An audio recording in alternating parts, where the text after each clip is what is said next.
తాము ఎవరి ప్రాపకం కోసం చూడటం లేదని, ఇది భక్తులతో ఎదిగిన పీఠమని, రాజకీయ నాయకులతో ఎదిగిన పీఠం కాదని విశాఖ శారదాపీఠం అధిపతి స్వామి స్వరూపానందేంద్ర సరస్వతి స్పష్టం చేశారు. ఎవరి ముందు చేయి చాచే పరిస్థితి తమకు లేదని అన్నారు. ఇది ఒక ఆధ్యాత్మిక పీఠమని, ధర్మం కోసమే తాము పనిచేస్తామని ఉద్ఘాటించారు.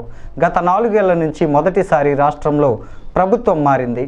భారతదేశానికి దిశా నిర్దేశం చేస్తున్న బీజేపీ మూడోసారి అత్యద్భుతంగా గెలుపొందింది.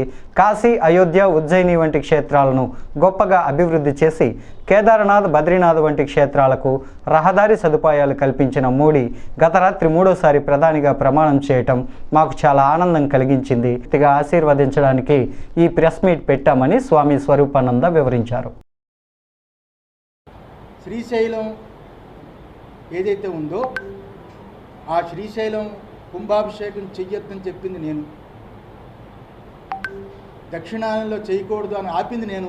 జగన్మోహన్ రెడ్డి గవర్నమెంట్లో ఆపితే కోర్టుని మేనేజ్ చేసి ఉత్తరాయణం వచ్చింది కదా చేశారు. మాఘమాసం పుత్రనాశ అని ఉంది ఆగమంలో, శైవాగమంలో. మాఘమాసంలో శైవాగమంలో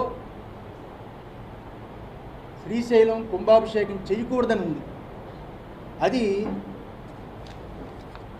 జగన్మోహన్ రెడ్డి గవర్నమెంట్లో దేవాదాయ శాఖ రాసి పంపించాం. ఇంకా చాలా ఉన్నాయి ఇందులో.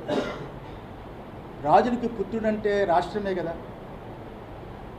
ఈరోజు ఏం జరిగిందో మీరు చూశారు.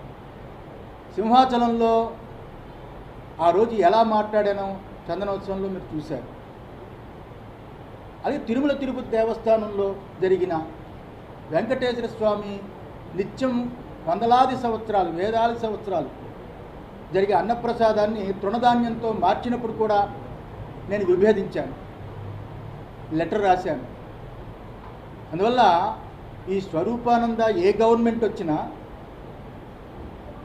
ఎవరు మా దగ్గరికి వస్తున్నా మేము ఉన్నది ఉన్నట్టుగా మాట్లాడతాం. దూరమైనా పర్వాలేదు, మేము గవర్నమెంట్ దగ్గర బట్టికే పీఠం కాదు ఇది.